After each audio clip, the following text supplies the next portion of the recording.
So this is the shop. This is the future home of the man cave. In the studio. Probably gonna put a suite in here, a guest suite in here too, I think. And it's a pretty big open area. I think it's 45 by 45 or something. Floor space, and the ceiling looks to be about 8, 16, 17 feet high. Pretty echoey in here. And the light bulbs and ballasts that are in the shop give it a bit of a hum. Hopefully that doesn't affect the audio here too much. And what is behind me is, many people are going, oh my God, he's a trophy hunter. I hate trophy hunting. And for all you people that react emotionally like that, all you're doing is showing me and the rest of the world of your lack of knowledge and lack of inquiring on knowledge before you emotionally lash out. And what everything behind me is, everything behind me represents a lifetime of insane experiences. Thousands and thousands of miles traveled, hiked, sweat, and a lot of food put in the freezer, and a lot of people fed with very healthy table fare that was meant for us to be to have as nourishment throughout our lifetime, right? This is a product from the real world.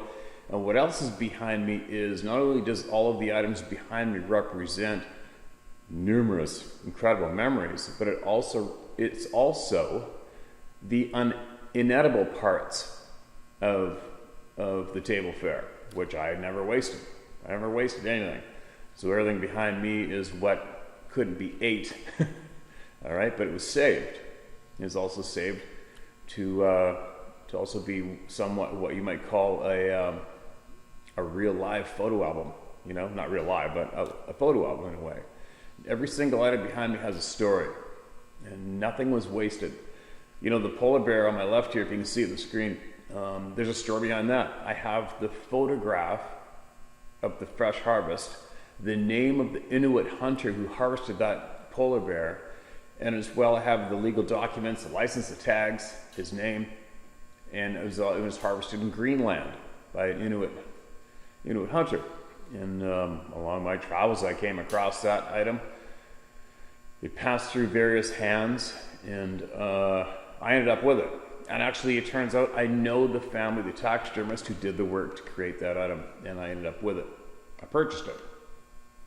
And other than that, I didn't harvest the polar bear myself. It was a rare item, but there's a story behind it, and it was harvested by a native Inuit hunter in Greenland, and nothing was wasted again. And that's just the part that isn't edible, but it was saved. Okay, and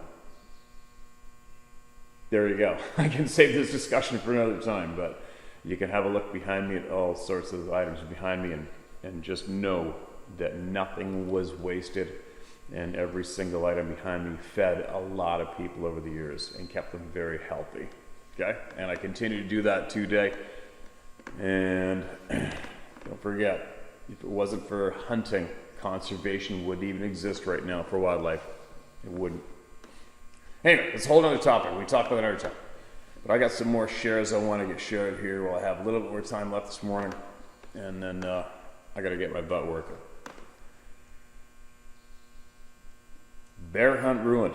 First of all, thank you so much, as through you, I now know what happened. My name is Wallace Jeffrey, and I've been an outdoor guy all my life, although slowing down now at age 74. In mid-October 2011, I was hunting public land for elk and bear near Pagosa Springs, Colorado. I tagged a nice bull early and then focused on black bear. Things got strange quickly. On my way home to where I wanted to hunt, there was an old elk carcass from an earlier season. It was gone. Then there were no birds on my day 2 old elk. There should have been birds, but there were none. I set up on a finger ridge overlooking a spring. As soon as I settled in, I started hearing a very loud banging noise only 40, 50 yards down the same ridge I was hunting. This was like hitting a baseball bat against a tree, but much louder. At first I thought it could be elk fighting, but quickly dismissed that as there were no other noises, just the banging. Becoming uncomfortable as the bang continued without an explanation, I gave up my hunt and left for the truck. I had no idea who or what ran me out of my spot until 10 years later. I read your book and watched your channel. Thanks to you, I now know that I heard was a Sabe/Sasquatch that just wanted me to leave. I really appreciate what you're doing, so please don't stop. P.S. There were people that I thought were friends that did not believe me. All right, man. Wallace, thanks for sending that share in. And yeah, it's good that you're up to speed with what exactly was you more than likely had a bump in with there.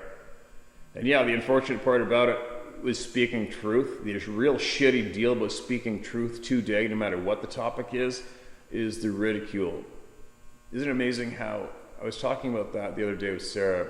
I was pointing out just how alarming it is in a way that the so-called modern society today, on average, people are so willing to pull the trigger on their neighbor in an aggressive way without thinking rationally first. Everybody's being conditioned to just attack, and discredit. It's really kind of sad, isn't it? But I guess, when it comes to speaking the truth, that's one way of finding out who your real friends are, or possibly finding out who your real intelligent friends are, right? Anyway, thanks for making that share, man. It's important to me that another fellow outdoors person shared that openly and realizes what's going on and is picking up knowledge from what we're doing here. That's really, really good. Dear Steve, I sent this back in March 29. I know you have a ton of emails you get, but I wanted to be sure you had a chance to read this. Also, if you did read this on your YouTube channel, I must have missed the episode, even though I try to watch every day. I also added a few more details that I previously left out and added a question about Mike from the Sasquatch Ontario channel. I have great respect and admiration for you. Steve, I pray for you every day. Keep up the awesome work, and I have no doubts that you will be there when the truth finally comes to light. All right, thanks for those kind words. I wanted to write to share my story with you for some time. A while back, I posted my experience in the comment section, but I also wanted to reach out and share my respect and appreciation for who you are and what you're doing. I'm 42 years old and a principal of a small school in Dutchess County, New York.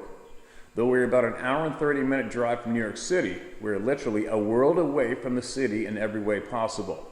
For your information and for the purposes of transparency and clarity, I've been following you and your channel for almost 2 years now. You, Dave Scott, and a choice few others are really doing this right. I know most people share their admiration for you, but it's for absolutely good reason. We need more men of integrity who are willing to share truth, fight for disclosure, and be open to all voices. From that end, nobody out here is doing it better than you. Holy cow, that's a handful of supportive words. Thanks for that. I married 4 sons, and when they aren't tearing the house apart, we enjoy spending time outside. 4 sons. Oh my God. How's that grocery bill doing?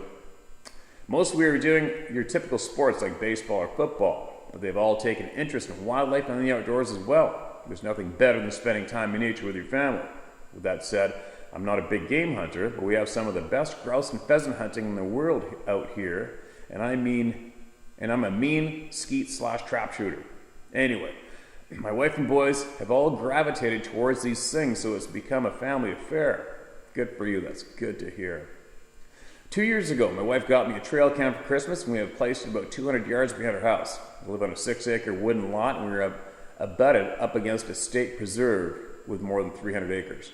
We've captured typical animals that are known to inhabit this part of the country, and we have even captured some of the more elusive ones like porcupines and bobcats. In the spring of 2020, I went out to check the camera. My boys and I have been placing food under a tree to feed the animals, with the trail camera angled to capture whatever furry critters came along.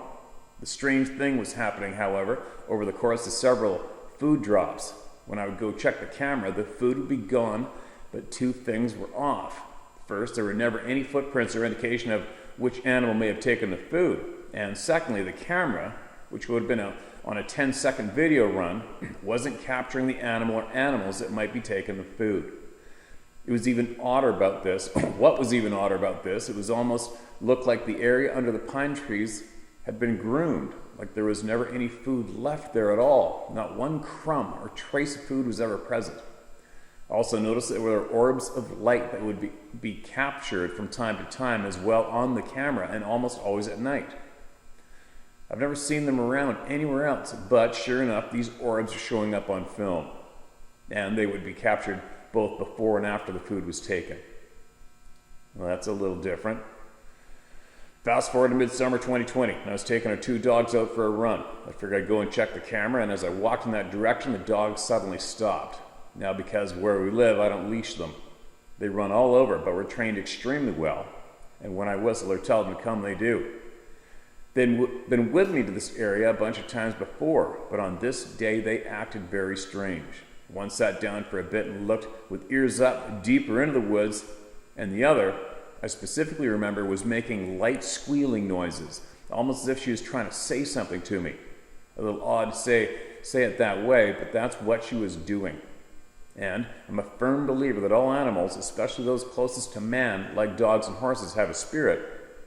Calling them to keep up with me a second time and third time, they paced laterally back and forth about 4 or 5 times from my forward position, and then, without warning, they took off back to the house, and in a hurry.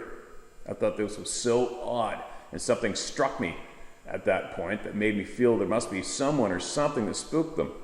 Both of the dogs were young at this time. One was just over a year, and the other was 8 or 9 months, and they have endless energy.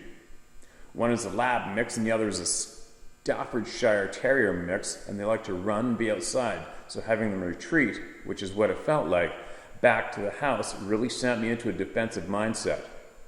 After a few seconds watching to make sure they went to the house, I turned to continue my walk to the trail cam with my guard up. When I got about 5 or 6 feet from the tree with the camera, where the camera is, I had this overwhelming feeling of dread come over me in an instant. At that same exact moment, everything went dead silent in the woods. There was a nice breeze, birds were chirping, and a few squirrels and chipmunks that were just running all over were, in a snap second, gone. Just this eerie silence. I immediately had this feeling as if something had happened, but nothing did. I couldn't move. I was telling myself not to move, and my mind was racing in 100 places. But to be transparent, even though I've been interested in Sasquatch all my life, and I teased my boys that we're going to capture one on the trail cam, I didn't once think that at that moment of these creatures. Truthfully, though, I didn't hear voices in my head. Something was telling my body to be still and not move. Not sure if that makes sense, but that was the experience I was having at the moment. I managed to unfreeze myself after a minute or so and slowly approached the camera, even though, truthfully, part of me was saying to retreat back to the dogs. When I got about a step away, I heard something down the path about 50 to 100 feet away. It wasn't a loud noise, but it sounded like a basic ruffling of leaves, but I jerked my head to the area as everything was still completely quiet. Sure enough, about 100 feet away, I saw what looked like a large, upright back standing near a cluster of trees. I moved slightly to my left to try and get a better view through the group of poplar trees down in that area of the trail, and what I was seeing moved to its right. On the right, there was a larger group of red oak and maple trees beyond the figure I was seeing. Those trees were further down the path, so I should have been able to see whatever this was. But nothing. In rethinking what happened next, before the image was gone, I did notice more noise that would indicate movement, like someone or something had taken some steps. Adjusting myself again, I stepped forward beyond the trail cam, and when I moved more to my left to see what was shifting to its right, the figure disappeared. Again, I froze, and I immediately thought there was no way I just saw what I saw. I was telling myself I was worked up because the dogs were off and ran away, and then the woods and all the animals in the woods went silent. Then I said to myself it was just pareidolia, and I didn't smell anything awful or anything else that folks have described during these encounters. But what on earth could be that size and just disappear? I went down the path a few days later with my boys with a tape measure, and from what I could tell, this being stood between 6'8" and 7.5 feet. I filled this incident as hyper-imagination and watching too many Sasquatch videos on YouTube or Amazon Prime. After all, I'm in a suburban area not far from the city. Poughkeepsie. And even though I'm in some acreage and there's a preserve there, if there were a Bigfoot or group of Sasquatches, how could they travel to this location and not be seen? The answer to that question came to me a good 5 or 6 weeks later. My brother sent me a link to an article about a local sighting of a Sasquatch. I've included it for you to look at if you choose to check it out. The article was a report of a Bigfoot sighting in the town just to the north of my house. The exact location of the sighting was less than 3 miles as the crow flies. It was at that moment that I realized I saw what I thought I saw, and I've joined a club of folks who know these beings exist. It was and still is a surreal feeling, but nevertheless, there it is. After I read the article, I immediately recalled that there have been many dozens and dozens, if not hundreds, of reports of sightings that involved orbs or other light forms or other forms of lights. It all made sense to me at that point. Steve, I believe these are interdimensional beings, and after watching Scott Carpenter's latest video on a possible vortex, I'm more convinced than ever that these beings are from another dimension. They are able to travel anywhere there is a vortex or slip in the dimensional spectrum. Finally, I want to also share with you that I'm a Christian, and I was going to respond to your question about why things aren't getting better. But Scott Carpenter did a great job in a video addressing the same question. I share that because these beings very well could be what the Bible describes as giants, or they could also be demonic entities. Either way, they are real. We need to focus more on getting that truth out than debating footprints or flesh and blood versus an undiscovered species, etc. I'd love to meet you someday. Maybe I'll bring my family out to BC for a trip, and please take this to the bank, if you're ever in this area, I'd be happy to let you bunk up with my little circus in my house and get you to the world's best bird hunting locations. I love and respect to you. May the Lord protect you in all you do, and I truly look forward to continuing to watch your platform and mission grow. Sincerely, Matt Pascal. If you get this email and decide to share it with this community, feel free to use my name. All right, man. Matt, I absolutely appreciate that email that you shared with all of us through me. Appreciate the encouraging words and the supportive words as well. Really, really appreciate that. And the people that are arguing amongst each other and trying to suppress experiences like yours, like there's many people out there who have held the narrative, so to speak. They've held the camera attention when it comes to this topic, and they've collected reports for many years now, and they've actually withheld reports and changed the wording in the reports to deny the public from the true experience these people had. How nasty is that? Is that not nasty as shit? And as far as I'm concerned, once you've done that more than once, even once, you're done. Your credibility is shot out the door. You're about as trustworthy as a dirty little rat in the chicken coop stealing eggs, whatever. As far as I'm concerned, once you've done that, your credibility is shot out the door. You need to be kicked to the curb with the rest of the garbage. I mean, how dare does any human being take their story shared from somebody finally thinking they're in a safe place and either shun them, change their story, or belittle them and tell them they're crazy because they shared what they didn't want to hear? How nasty is that? But anyway, yeah, there's way more than enough evidence to prove to the people, to show the people that these orbs, these lights, these beings are connected 100%. Obviously, from the thousands of reports similar that people shared, these orbs are possibly these beings traveling and showing up. That's all there is to it. And it might sound a little crazy to some, but after you hear it thousands of times from people around the world that aren't connected, you better start paying attention. Right? If you don't, you're not that swift. Right? You got to listen to the people. All right, moving along. Here we go. Steve, enjoy the platform you provide to individuals who have had an encounter with Bigfoot. You lend credibility and truth to the subject while showing no prejudice to others who come forward with their own experiences. You also seem like a stand-up guy who respects nature, Native Americans, and people's freedoms. Keep doing what you do. Again, thank you very, very much for those kind words. This happened in October 2004 while elk hunting the White River National Forest in northwest Colorado. This area contains the largest migrating elk herd in North America. I'm not a resident of Colorado, but traveled to hunt elk first in 2003. The outfitter refused to put me in a spike camp in the upper elevations, so instead I camped at the trailhead. So I got up before dawn and hiked up the mountain looking for the elk herd. It was just too much, so I figured when I come back to hunt in 2004, I would make my own camp high up to get closer to the elk herd, weather permitting. In 2004, I came back ready to hunt. I did an internet search and found an area of dark timber and open meadows and planned on hunting there. I hiked up the same trailhead as I did the year prior along the Ute Creek. The weather was warm and there was no snow in the high country yet. I hiked a good day back before setting up my camp, and I didn't see a soul the whole time. I packed light and was armed with a 300 Win Mag rifle. I had good optics and my GPS marked my route. As long as I kept the creek in my sight, I had an easy reference point back out, so I wasn't worried about getting lost. I also carried a satellite phone since I was alone. I wasn't taking any chances. The next day was warm and sunny day, and I set out to locate this large meadow I'd seen on the internet map. I found it and entered above the northwest corner of the meadow. The tree line ended and slowly descended down into the open meadow. There were a few sparse trees and rock outcroppings as you left the tree line. I gauged the wind and it favored me, but as I descended lower, I could see that it swirled and at times was at my back. My game plan was to set up higher, possibly behind some rocks or trees, and hopefully the elk would come down the meadow towards me. I felt confident in making a shot at 250 yards. The 300 Win Mag is an accurate gun, that's why I carried one. I made my way back to camp and entered my way marks on my GPS so I could wake up early and get to the meadow before sunrise. I didn't make a fire, but had a small cooking burner and ate some hot soup and was asleep very quickly. I woke up the next morning and was off to my spot.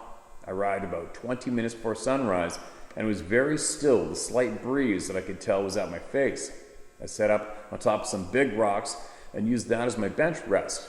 As the sun came out, I could make out the shapes of elk in the middle of the meadow about 500 to 600 yards away from me. The herd was mostly cows that I could see and numbered at least 100. Holy! I didn't count, but the herd was a good size. I slowly got my gear ready just in case the herd got closer. I laid my rifle down alongside me. It was amazing to observe elk in the wild. As I scanned the herd, I noticed how tight together they were. Then something occurred to me. This herd wasn't grazing, but they all seemed to be staring at one of the two large cows. The whole herd would shift its position as if on command from the lead cow elk. I scanned the edge around the meadow to see if I could locate any blaze orange. Could it be other hunters? I thought. I didn't see anything. But maybe they were well hidden too, but the wind wasn't in their favor. Then I thought black bear or even a mountain lion may be stalking the herd. I was a good 100 to 200 yards away from any cover to the edge of the elk herd, so whatever got the attention of the lead cow maybe was using the tree line as cover. I felt like I was in the middle of a really cool nature video and watching intently to see what was happening. The lead cow would make small position changes, and the whole herd would move in unison, but staying mostly in the middle of the meadow. Every time the herd moved to stop, the lead cow would stop and turn towards whatever she detected in the tree line. Then I thought maybe some big bulls were following the herd, but the rut was over. I kept glassing the whole time, looking for any sign of what was about to happen. By this time, the sun had risen, and while there was still a nice chill in the air, it was warming up. I wondered how long this herd would stay in the open. After about 30 minutes, something to my left caught my attention. About 200 yards away, I saw through my binoculars two very large, dark shapes crawl out of the tree line towards a patch of 3 tall evergreen trees in front of me. What amazed me was the speed at which these two shapes moved. They covered the open ground and stopped at the trees as if they were crawling like army soldiers. They didn't seem to run on 2 legs or even 4 legs. They crawled with such efficiency and speed that it's hard to decipher what they could have been. They definitely weren't black bear, as the size was too big. And do black bears hunt together? They didn't notice me, as I still had the wind in my face. I had a good cover and I didn't move. I had on camo except for my blaze orange vest, and I had taken my orange hat off and I put on a warmer black stocking cap. I was in an elevated position, and this allowed me to watch their every move. I observed these two things lift their heads up from a flat-laying position in the grass and peek towards the herd of elk. I got momentary glimpses of them as they did this. My mind couldn't process what I was seeing. What were they? I kept thinking to myself. I shifted my binoculars towards the elk herd, which was still making small position changes while concentrating on something on the opposite of the meadow from me. Whatever was there, I couldn't see it. After an hour no movement, the elk herd started to spread out a little. An hour, holy cow. With the exception of the lead cow, she stood and watched the tree line. She would dip her head and wag her tail. Her ears were up, and the whole time keeping on alert. Whatever I saw earlier, I think, was still over by the three trees laying low, but I didn't see them. I wanted to bring my rifle up and try to zoom in on the scope, but I feared moving. Just as I thought about finally doing so, I heard a couple of chirps like birds make. Then I heard another chirping sound from the area where I saw these two things. That made one of these things get up and move parallel to the herd of elk. Once again, this thing moved with such great speed and efficiency. It didn't crawl, but this time ran in a squatted position. It took up position about 100 yards away from the other one, and I lost sight of it. It was now above the elk herd, while the other one was below it. I then started to figure out that whatever was on the other side of the meadow was trying to drive the herd towards my side. Again, I heard what sounded like birds chirping, and I waited some sort of movement. I figured that the next movement I detected, I would grab my rifle, which was behind me. My heart was pounding so hard, I'm surprised I didn't hear it. I wasn't afraid of what I saw, but I was afraid of being detected. I just couldn't process what I was witnessing, and I thought because of my inexperience hunting in the West, I didn't know what I was seeing. I shifted my focus towards the herd, which was still slowly moving around. Again, more chirping sounds came from across the meadow from me. This caused the lead cow to elk to switch her position to the opposite side of the herd that she was on. Just then I saw a lot of the elk look over to the side of the meadow, and they all took off running first towards the side of the meadow I was on, and then, as if directed by the lead cow, they took off straight up the meadow away from me. The whole time they didn't get close to the edge of the meadow. I quickly reached down, grabbed my rifle, shouldered it, and scanned the area for movement from the two that I saw. Again, I heard the chirping sounds. The one closest to me slowly rose up, using the trees as cover. It was on 2 feet, bent over at the waist, peeking out between the tree branches. I had my rifle scope on this thing and increased the power, and I could definitely see it was no bear. It was no man. It was at least 8 to 9 feet tall, and it had to weigh 800 pounds. His shoulders were back were wide and covered with matted hair. I would describe it as a buffalo standing on 2 feet minus the horns. It was black in color with a large head. Compared to the other one, it appeared to be larger in size. It never turned towards me as it was fixated on the elk. I scanned up and down, looking at this thing through my rifle scope. The longer I looked, the calmer I became. I even thought how calm I was if I wanted to shoot this thing. I'd have no problem holding my rifle steady. Plus, I was laying on rocks with my pack as a rest for my rifle. But then I thought I was using 225 grain bullets. Would that be enough to stop this thing? Regardless, there was no way I would have ever taken a shot, and I'm proud to say that. My next thought was to try and get my camera, which is in my pack. I switched my attention to see what the elk herd was doing. They had stopped, and they were again in a tight bunch. They all were looking at the edge of the meadow opposite me. They started to slowly move towards me, and then the lead elk turned them in a big J pattern. I rotated back and forth, watching the elk move and the Bigfoot ahead of me. He was as still as a statue. I watched him for quite a while.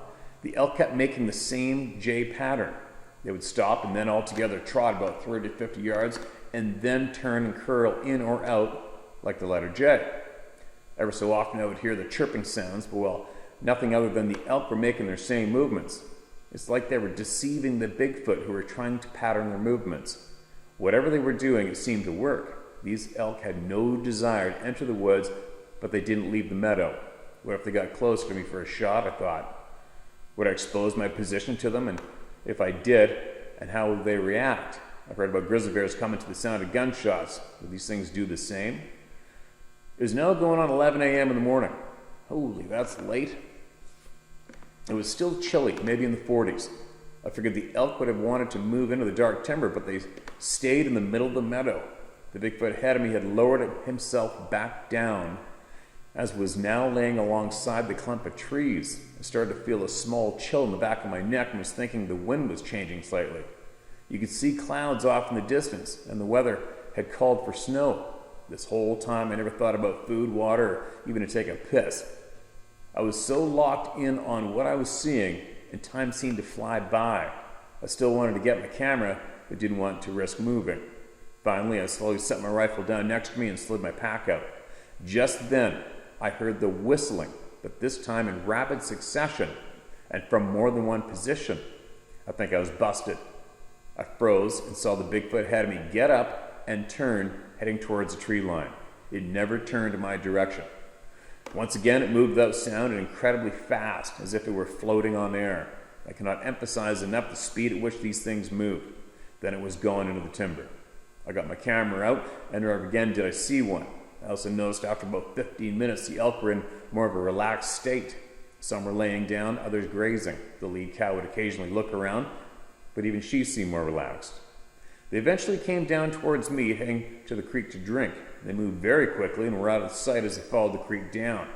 It was now about 2 p.m., and I slowly got down from the rocks and sat there trying to gather my thoughts. I was physically and mentally exhausted. I fell asleep for about 30 minutes, but awoke and felt fear as I thought, how am I going to get back to my tent? I had to walk through the timber. Would these things be waiting for me? I finally got up and glassed the whole area, looking for any signs of what I saw. I made it very slowly back to my tent. I gathered my things up and moved my camp down alongside the creek. I made a small fire and ate, staying on alert. During the night, it started snowing, but I didn't get that cold. The next day, it got into the 70s, melting the snow. It made for a muddy mess. With the warmer weather, I figured the elk would stay up in the high country as I found no sign of them. I eventually made it back to the trailhead. I called a man who I arranged to pack my elk out if I got one.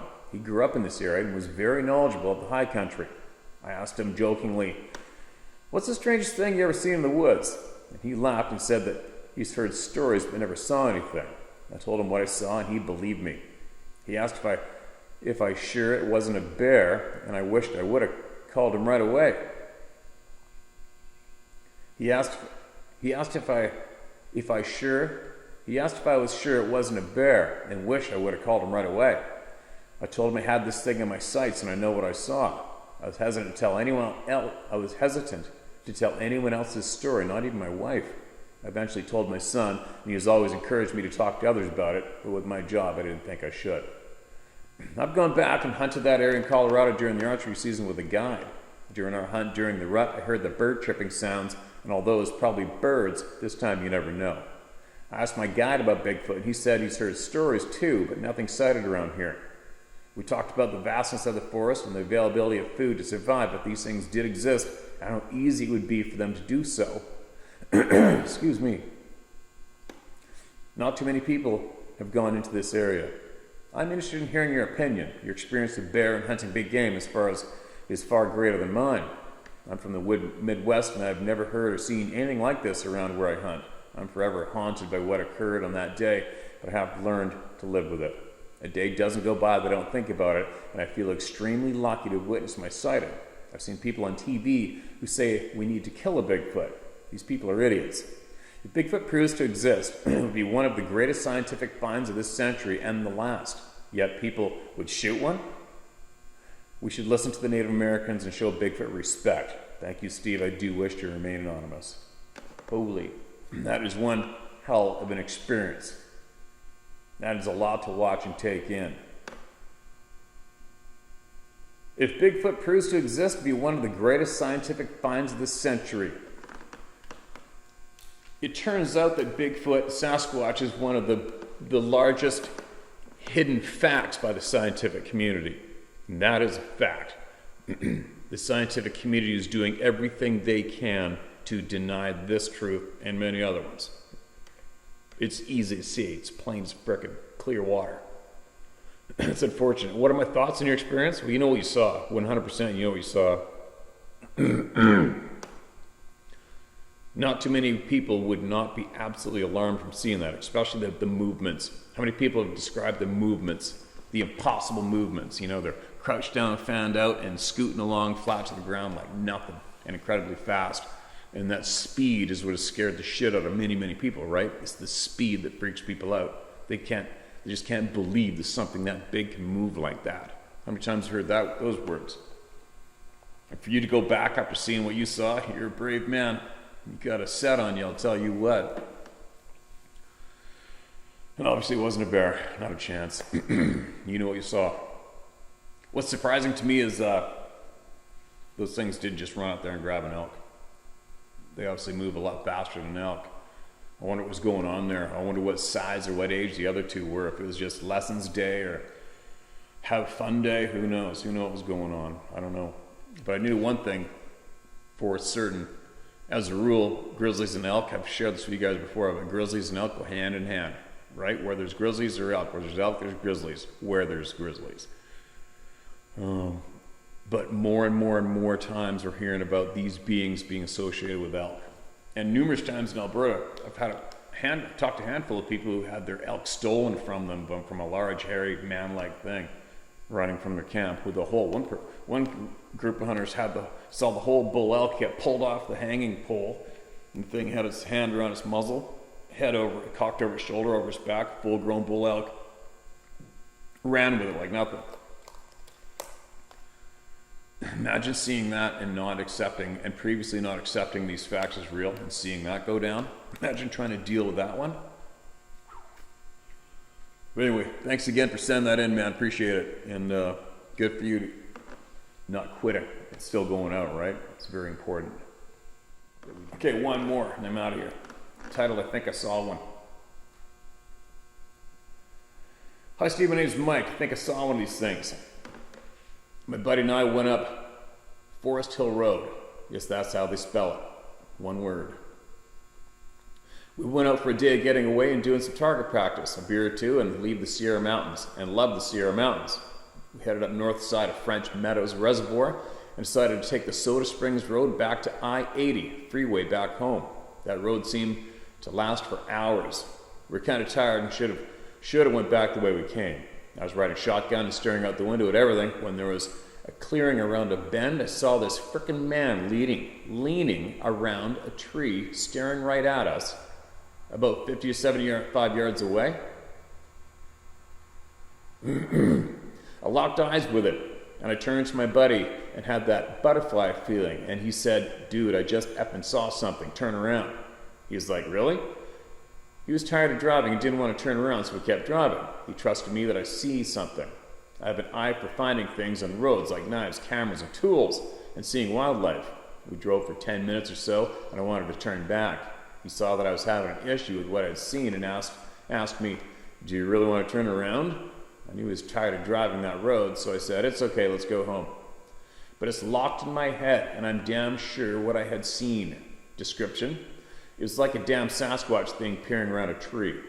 I saw the left arm on the tree and the left leg on the ground, a head with a face, and looked at its eyes. How tall, I'm not sure. Years later, I decided to ask a couple hunters at work if they had ever experienced any weird shit, mostly because of your channel. One guy said yes, he was hunting deer pretty close to that area at 17 years old. His dad was a badass military guy and let him walk ahead on the trail. Next thing you know, Dad came running up and said, "Son, something was flanking you all the way." They stopped and heard something crash through the trees up ahead of them. Keep it up, Steve. Whew. All right, man. Thanks for that share, Mike. You know what you saw. You know what you saw. Hey, another thing I always tell people, especially when I'm guiding big game too, is what I have found for me, your initial thought. When you see something, your initial thought of what you're seeing, that first quarter second, for me is always 100% bang on. It's after that initial sight that you start to question what you saw and you're not sure and you wonder if maybe you're seeing things. Usually for me, it's like if I'm counting rings on it. If I'm counting rings as an example on a mountain sheep and stone sheep, I'm counting rings to try to age it, and it's tough. But if I'm trying to count that 6 point on an elk, and I thought I seen 6 points. Usually, and of course I make sure before anybody drops a hammer. But what I'm saying is, when my initial thought is I seen 6 points, I was always correct in my first initial quarter second of a sighting. Or if I thought I counted 8 rings on a bighorn sheep's horn, right away, and I think I counted 8. I counted 8, but I will always keep looking to be absolutely sure. But what I'm saying, that's just my examples of when you see something, your initial thought is usually basically almost always correct, unless of course you prove yourself wrong after observing what you're looking at. Anyway, that should be good for now. I don't know what the audio is going to be like in here, but I'm going to post this video no matter what, because I obviously haven't had too much time to do it lately. But the experiences are stacking up, and there's knowledge to be cut loose and shared, right? We got to get all the knowledge out, and we're going to do it. So be safe out there. Keep sharing your experiences through me with the people. And hopefully, eventually, I'm going to do a time lapse on how I'm going to transform this big shop. And it's going to be something else by the time I'm done, I'll tell you what. And then we're going to really kick it into high gear, straighten out a bunch of shit, bringing everybody together, the people, taking the power away from the pricks, and making life more enjoyable for many.